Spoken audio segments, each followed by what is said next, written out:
Okay, so the next books that I want to do a tiny book haul. So recently I got these books. They come from different locations. Okay, different places. The first two I'm going to show you are these are books that I bought at Dollar Tree. Just $1.25 Dollar Tree, and the first one that I got was Hangman, a novel by Maya Benyam. Okay, Maya Benyam is Ethiopian American. Okay, I got this at Dollar Tree, and basically, this is what it's about. If I can see good enough with my glasses here, a man returns home to sub-Saharan Africa after 26 years in America. When he arrives, he finds that he doesn't recognize the country or anyone in it. Thankfully, someone recognizes him, a man who calls him brother, setting him on a quest to find his real brother who is dying. So in Hangman, Maya Benyam tells the story of that search and of the phantoms, guides, tricksters, bureaucrats, debtors, taxi drivers, relatives, and riddles that will lead to the truth. Okay, and so I think her book is award winning, and I got it brand new, $1.25 from Dollar Tree. The next one I got from Dollar Tree is called The Virgins of Venice. It's by Gina Buenaguro. Probably not saying it right. Buenaguro, okay? And this book is about some nuns who live in 16th century Venice. In 16th century Venice, one young noblewoman dares to resist the choices made for her. Venice in 1509 is on the brink of war. The displeasure of Pope Julius II is a continuing threat to the Republic, as is the barely contained fighting in the countryside. And amid this turmoil, noblewoman Justina Sorenzo, just 16, hopes to make a rare love marriage with her sweetheart, Luca Cicogna. Her hopes are dashed when her father decides her younger sister Rosa will marry in a strategic alliance, and Justina will be sent to the San Zaccaria convent in the tradition of aristocratic daughters. Lord Sorenzo is not acting only to protect his family. It's well known that he is in debt to both his trading partners and the most infamous courtesan in the city, La Diamante. And the pressure is closing in. Okay, so this is basically what would happen years ago. Okay, back in the days of we still have monasteries and convents and things like that, but back years ago, daughters or sons that were, famous, aristocratic people, some aristocratic people would pledge their children to the church. Okay, some willingly joined convents and monasteries, others did not. In this case, this is a convent that basically, it seems like, is a prison for these aristocratic young women who had hoped to be free. And so it's called The Virgins of Venice. Okay, so I found this one at Dollar Tree.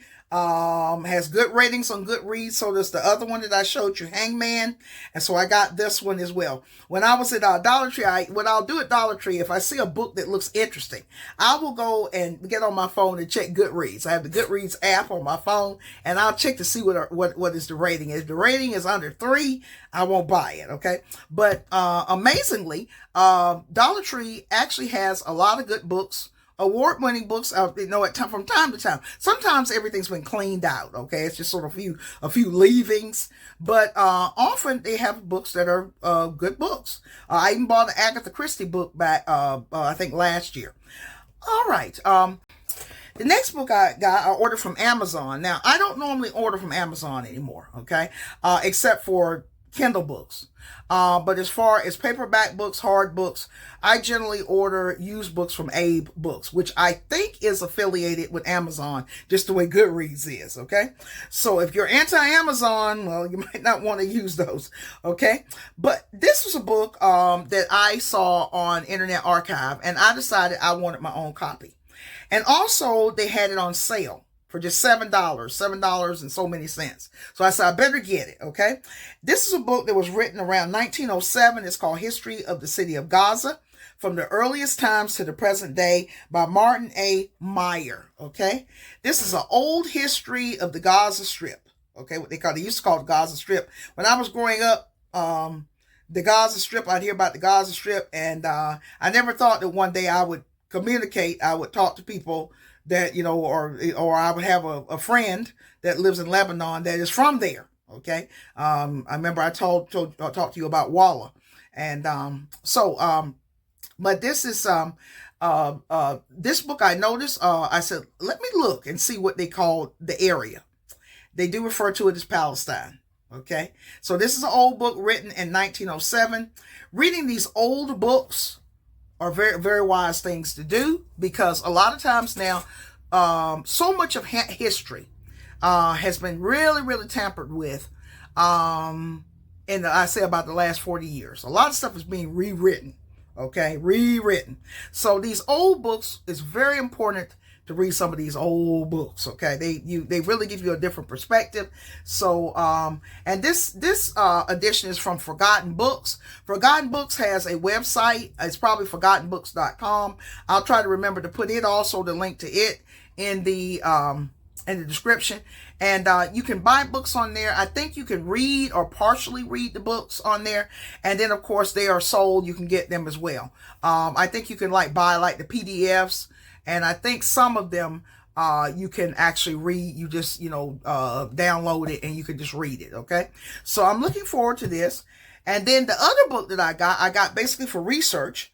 It's called From Front Porch to Backseat: Courtship in 20th Century America by Beth L. Bailey. Okay, so I got this one from A Books Used. I got it dirt cheap, and basically I got this book so I plan to do some research for something dealing with how you've gone from courtship to dating. Okay, so this is a book basically I didn't get to read for pleasure or it's information basically I got for research. Okay, so this is about how like with my parents' generation, generally the people, smaller towns and rural areas, my parents courted. They didn't date. Okay, they didn't date. Okay, the dating had started with their generation. In fact, dating had started.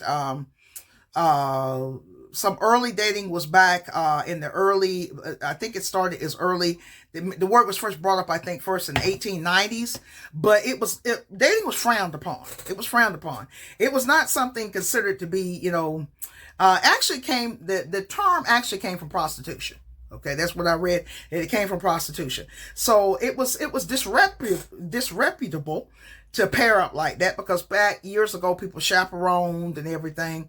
And you still have today with devout Muslims. Devout Muslims that follow their religions do not date. Dating is haram. It's forbidden. Okay. Of course you have Muslims that are not devout that do it. Okay, but it is haram. But yeah, this is a book I got for research about talking about the history basically of courtship and dating in the United States. All right. Well, I hope you enjoyed this video and learned something new. Thanks for watching. So this is Sincere, Teacher Sincere, over and out. See you next time.